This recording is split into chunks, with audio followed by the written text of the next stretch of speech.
नमस्कार मित्रों, हमारी यूट्यूब चैनल सिगुतर साधना में आपનું हार्दिक स्वागत છે। મિત્રો આજે બેસતું વર્ષ છે અને બેસતા વર્ષની અંદર આજે તમને અમારા દર્શકોને અને અમારા મિત્રોના બેસતા વર્ષના રામ રામ છે। મિત્રો આપણે જાણી કહીએ જાણીના રામ રામ છે। મિત્રો અમારા સિગુતર પરિવાર સિગુતર સાધના ચેનલ પરિવારથી તમને બધાને રામ રામ અને બેસતા વર્ષની નવી શુભકામનાઓ અને તમારા માટે આ નવું વર્ષ તમારા પરિવાર માટે ખુશી માટે હંમેશા માટે રહે, ખુશીથી ભર્યું રહે આખું વર્ષ અને તમારી મનોકામના ભગવાન અને માં સિગુતર પૂરી કરે। મિત્રો આજે આ બેસતું વર્ષ છે અને બેસતું વર્ષ એટલે જાણી કહીએ ને જાણીના દિવસે ને બેસતા વર્ષના દિવસે સાકરનું ધૂપ આપણે ઘેર કરવું। સાકરનું ધૂપ કોણ લે ને સાકરના ધૂપ કરવાથી શું ફાયદો એ તમામ આ તમને માહિતી આપીશ। માહિતીનો વિડીયો છે મિત્રો, આ તમે વિડીયો આખો સાંભળશો તો ખ્યાલ આવશે। મિત્રો તમારે ઘેર સાકરનું ધૂપ કરવું સવાર અને સાંજ। સાકરનું ધૂપ કોણ લે અને સાકરના ધૂપથી આપણે શું ફાયદો એ તમામ માહિતીનો આ વિડીયો છે મિત્રો। તો મિત્રો પહેલી વાત તો એ કરીએ કે આજ બેસતું વર્ષ એટલે ભગવાન શ્રી રામચંદ્ર ભગવાન ઘેર આવ્યો ને રામચંદ્ર ભગવાનને સૌ મળવા જાય રામ રામ કરે એના માટે આ બેસતું વર્ષ જાણી કહીએ આપણે મિત્રો। પણ સાકરનું ધૂપનો મહત્વ શું અને સાકરનું ધૂપ આપવાથી શું ફાયદો? પ્રથમ તો એ કે સાકર એટલે મીઠાશ છે। સાકરની અંદર તમે સાકરનું ધૂપ આપો તમારા દેવ તમારી કુળદેવીને આપો। સાકરનું ધૂપ કોણ લે છે? સાકરનું ધૂપ તમામ દેવીઓ લે છે મિત્રો। સાકર એટલે મીઠાશ અને મીઠાશ જેવું તમારું આખું વર્ષ અને આખું વર્ષ તમારા માટે હંમેશા માટે મીઠાશ ભર્યું રહે એટલા માટે તમારે સાકરનું ધૂપ કરવું સવાર અને સાંજ બે ટાઈમ। સાકરના ધૂપથી માં ચામુંડા હોય, માં કુળદેવી ચામુંડા હોય, માં સિગુતર હોય, માં જગદંબા હોય, કોઈ બી હોય, જ્યારે રામચંદ્ર ભગવાન ઘેર આવ્યા અને માં સીતા જગદંબાનું રૂપ હતું મિત્રો અને ભગવાન શ્રી રામચંદ્ર વિષ્ણુ ભગવાનનો અવતાર હતા મિત્રો। સાકરનું ધૂપ આપવાથી સાકરનું ધૂપ જ્યારે ત્યાંની અંદર રામ આયા અને આપણે જ્યારે સારે બધા લોકો રામને મળવા માટે અત્યારે રામ રામ કહીએ છીએ આપણે મિત્રો, જાણી કહીએ છીએ।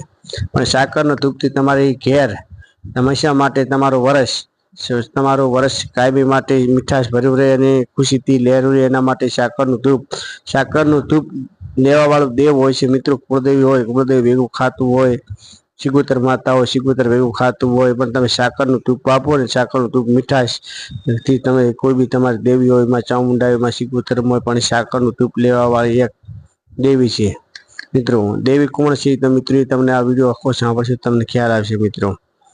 સાકરનું ધૂપ સવાર ને સાંજ કરો। સાકરના ધૂપથી શું ફાયદો? સાકરના ધૂપથી તમારી અંદર 12 મહિના એટલે એક વર્ષ માટે તમારે કાયમી માટે નવું વર્ષ છે, નવું વર્ષ તમારે હંમેશા માટે સાકર અને મીઠાશ દેવું ભર્યું રહેશે મિત્રો। સાકરનું ધૂપ કુળદેવી માતા લેશે, કુળદેવી ભેગું દેવ હોય દેવ પણ લેશે, મહામટી હોય મહામટી ભેગું કોઈ દેવ હોય તો લે મિત્રો। સાકરનું ધૂપ એક ચોખ્ખી વસ્તુ છે અને ચોખ્ખી વસ્તુ એટલે સાકર એટલે એક મિત્રો મીઠાશ ભરી એટલે સાકર અત્યારે તો આપણે ઓછી લઈએ છીએ, પણ અત્યારે પહેલાના જમાનાની અંદર આપણે જે દાદા પરદાદા હતા સાકરનું પ્રસાદી બહુ કરતા। અત્યારે તો કોઈ આપણે પેંડા જ કરીએ છીએ આપણે સ્વાદ માટે, પણ પેંડા કરતા ઉત્તમ સાકર છે। સાકર ને શ્રીફળ બે વસ્તુ છે મિત્રો। કેમ કે સાકર વસ્તુ અને શ્રીફળ આ બે અત્યારે પવિત્રમાં પવિત્ર વસ્તુઓ તો સાકર ને શ્રીફળ છે મિત્રો। અત્યારે આપણે પેંડાનું પ્રસાદી કરીએ પણ પેંડા પવિત્ર નથી મિત્રો। તો મિત્રો સાકરનું ધૂપ જરૂર કરો બેસતા વર્ષના દિવસે। બેસતા વર્ષનું તમે ધૂપ કરશો તમારી કુળદેવી માતા ચામુંડા હશે, કોઈ બી માતા તમારી છે, માં સિગુતર ઘેર પૂજતા હશે, કોઈ બી દેવી પૂજતા હશે, હંમેશા માટે એકવાર સાકરનું ધૂપ કરી તમે જુઓ મિત્રો, એનું રિઝલ્ટ તમને મળશે। સાંજે કેટલા વાગે કરું? સાંજે જ્યારે આપણે સંધ્યા ટાણું એટલે આરતી ટાઈમ હોય, આરતી ટાઈમે મિત્રો આ તમારે સાકરનું ધૂપ કરવું અને સવારમાં આરતીના ટાઈમે સાકરનું ધૂપ કરવું મિત્રો। આ બેસતા વર્ષના દિવસે તમે એકવાર આ સાકરનું ધૂપ કરી જુઓ અને તમને કેટલું રિઝલ્ટ મળે તમને પણ ખ્યાલ જાતે આવી જશે। તો મિત્રો સાકરનું ધૂપ તમને હવે વાત કરું છું કે સાકરનું ધૂપ કોણ લે છે? સાકરનું ધૂપ માં ચામુંડા છે, ચામુંડા ભેગું ખેટલો હોય છે, ખેટલા ભેગું આપણે દાખલા તરીકે નાગ દેવતા બાપા હોય છે, નાગ દેવતા કોઈ બી વીર બીજો કાળો વીર અને ગોરો વીર આપણે કહીએ છીએ મિત્રો।